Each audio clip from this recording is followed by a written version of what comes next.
I think the decline of the United States really started with the rise of the military-industrial complex in the 1950s. That at that point, I would say economic decline is inevitable due to capital's domination of the government and the state in that form, and others.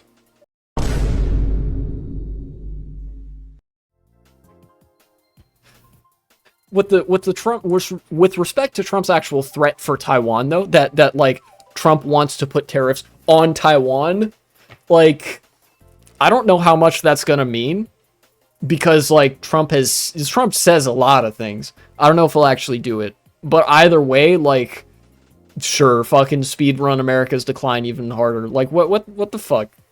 Or do you think the U.S. economic decline started to happen? That's a really good question, and I'm not sure that I could pinpoint one answer. But I feel like it would be sometime in the 20th century. Basically a crazy person with the bazooka. Yeah, he might not fire the bazooka, but he's like pointing it everywhere.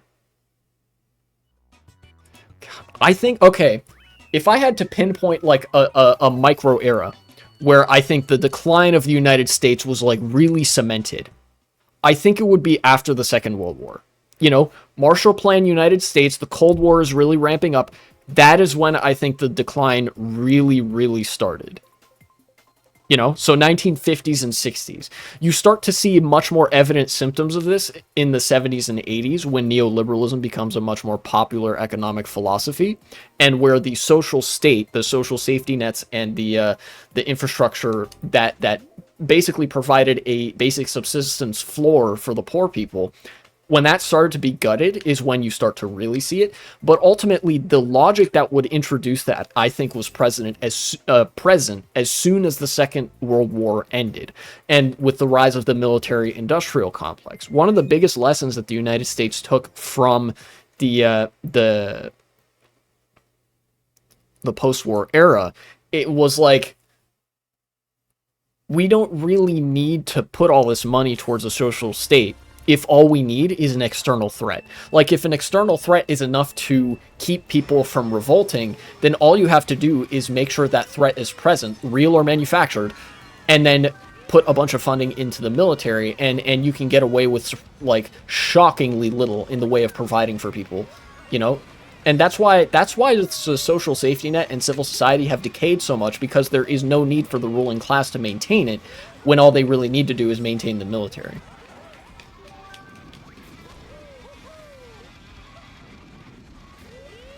Some people say fashion no longer existed after World War II. I don't think that's true. There's plenty of, like, more modern fashion that's really cool. Oh, do you mean fascism? I have some thoughts on that. Obviously, I think they're wrong. The U.S. had a chance with FDR. They had one chance and they missed it. Yeah, honestly, I think that, like, FDR represented the potential of liberalism. Like, that he was probably the best that liberalism could offer.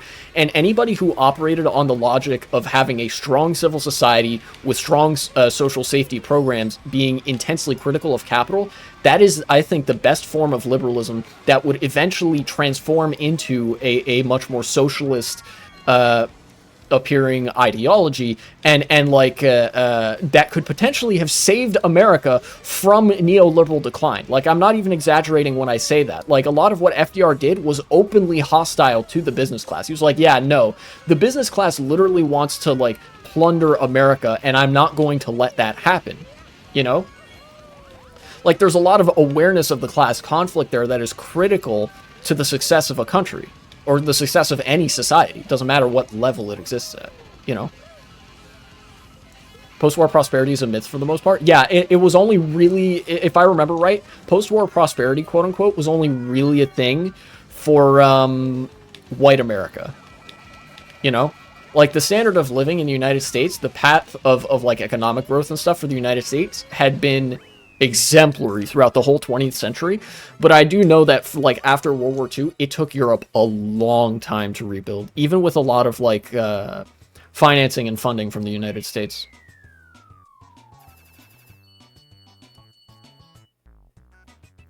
But yeah, to bring that back to that question earlier, I think the decline of the United States really started with the rise of the military-industrial complex in the 1950s. That at that point, I would say economic decline is inevitable due to capital's domination of the government and the state in that form, and others. What do you think is going to happen with in ICE in the future? I don't know. Predictions are hard. I really don't know. The best I can hope for is that people are like, people continue to organize the way they have been. But either way, I think it's kind of inevitable that people are going to be shook by the presence of ICE, like going around and being in the schools and in the churches and whatever. When America starts to manufacture its own enemies is when I believe we're past the point of no return. Well, in that case, then you might mark us as past the point of no return now. I mean, there's plenty of historical points of no return, right?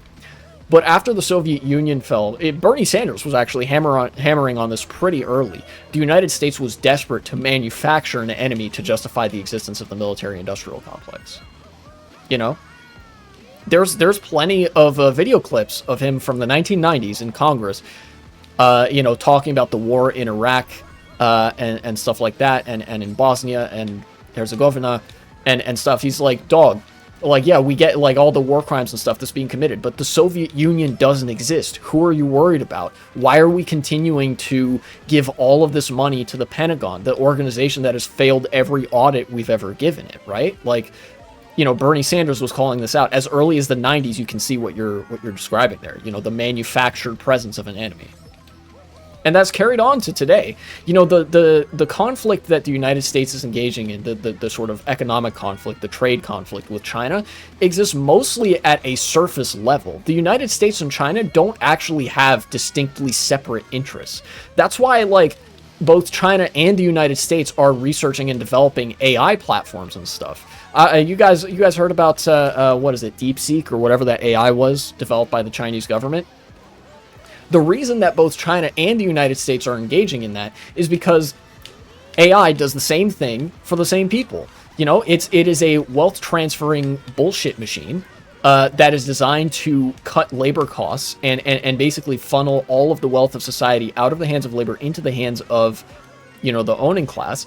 Both China and the United States are capitalist societies controlled by an owning class of business tycoons, so both of them are going to be pursuing the same project. But to justify that project, they have to posture and label it as an arms race. Thanks for watching, and support the channel if you would be so kind.